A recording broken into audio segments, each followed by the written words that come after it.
talk about the mystery that is Jed Wallace.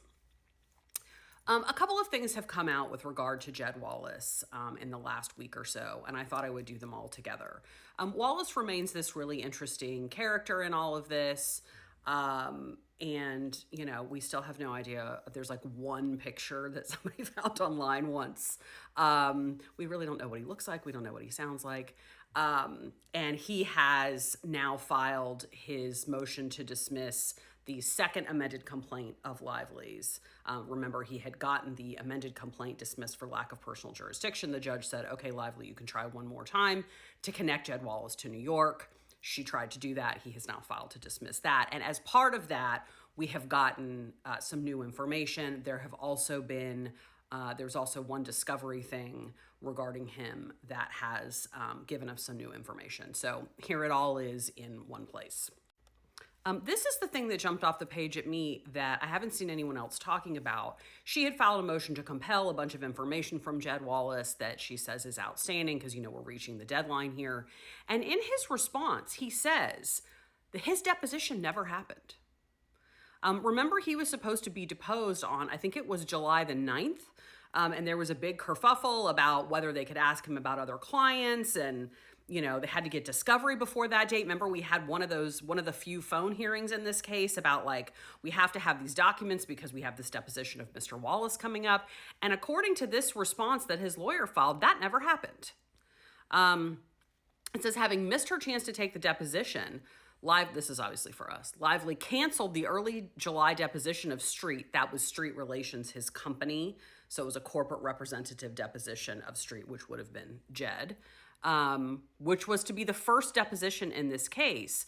And they're making the argument that all these documents they're asking for, they could have found out that none of this shit existed or that none of it mattered if they would have just gone ahead with the deposition in July. So this is new information that his deposition never occurred. Now, when he got dismissed from the case, a lot of people were like, well, shouldn't they have waited to do his deposition until he got dismissed? And I said, no, because he was a witness, whether he's a defendant or not. He's in the documents that came from Jones' work. So there's no question he's going to be part of discovery. But I'm very interested in the strategy here. Did they cancel this deposition because they thought, we'll just go ahead and get all the documents and then depose him at the end, which seems like is what they're doing with all the other defendants? Because a lot of times you want to have the documents in hand before you take the deposition so you can ask about the documents in the depositions. But the Lively folks had fought pretty hard to depose him because they wanted to get information from him about the smear campaign and about who else he had done this kind of thing for. So that they could trace it back. And for whatever reason, and they were willing to do it. And for whatever reason, they canceled it. So I'm very interested in that. Here we are. What is this? The end of August. So here we are 8 months into this case, and they still have not deposed the architect of the smear campaign, even though they could have. I find that quite curious. I assumed everybody was flying down to Texas to do this deposition on July 9th. And I've been sitting here all this time thinking, I wonder what was said. I wonder if he did disclose other clients. I wonder what's going on behind the scenes. And it turns out none of that was happening. So that's interesting to me. Another thing that's happening, and a lot of people are talking about this, is they had attached the parts of Lively's deposition where she talked about Wallace to the latest motion to dismiss. And some of it got unsealed, and so we can see it. And it looks here like they were asking, can you cite, Blake, to a specific article or a specific post or something that is Jed created that has smeared you? And she says, no, I can't.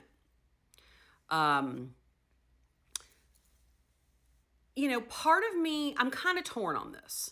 Because part of me is like, again, her personal knowledge about what Jed does doesn't really matter. It's not her job to show. That's not evidence that comes from her. That's evidence that comes from elsewhere.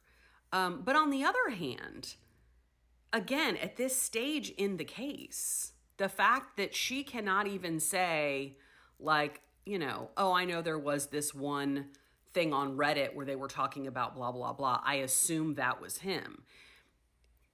I would have thought that what her attorneys would have prepped her to do would be to mention specific content that they thought could potentially be him and say, well, I assume this could be him, or I assume this could be him, or I assume this could be him, to at least sort of lay a foundation of, we have identified which posts are the offending posts. And, based on what I've seen, I think those could have come from him. But instead, she just said, no, I can't think of any, which is interesting. The more of this stuff I read, the more I feel like they still don't know.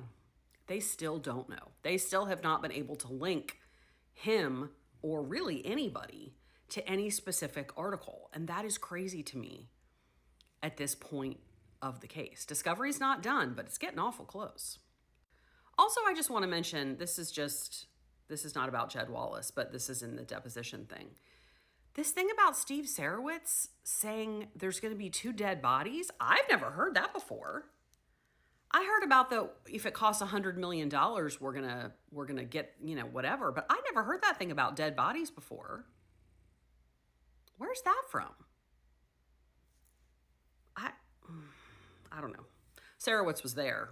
I assume he made a face when she said this, but I'm sure there are people who know the ins and outs of the reporting better than I do. But this is, I've never heard those allegations before. And the latest thing is Lively's filed their opposition to his latest motion to dismiss for lack of jurisdiction. And they've got these text messages in there between Nathan and Abel and Coslow and all these people, not Wallace, talking about how they're in New York and, the JFK to Manhattan traffic is terrible and all this kind of stuff.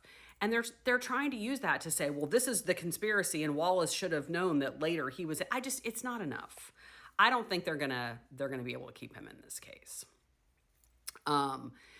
So, I maintain the position I've had all along, which is that Jed Wallace may very well be a highly shady character, but there have been too many times that either he or his lawyers have said under oath or under a highly respected lawyer's signature that he did not put out false information on her, that right now, again, 8 months later, the only evidence we have of that are those the original text messages from JonesWorks.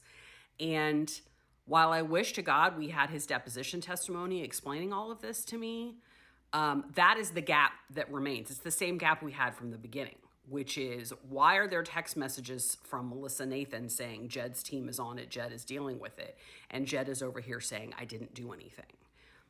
Is that true? I mean, are they this dumb to lie in the same case about the same issue at the same time? Or is there some explanation of Melissa was puffing this situation up, or when she said his team, she was trying to make him look good? I don't know. But all this time later, we don't really have any more information than we ever did. And the fact that they punted that deposition, I got to think about it over the course of the day. Tell me what you guys think. But I find that very curious because that was key for them. The very first deposition, Friedman's like, I want Lively, I want Lively, I want Lively. And the Lively people were like, we want Wallace. We want Wallace. Let's go. And they didn't do it.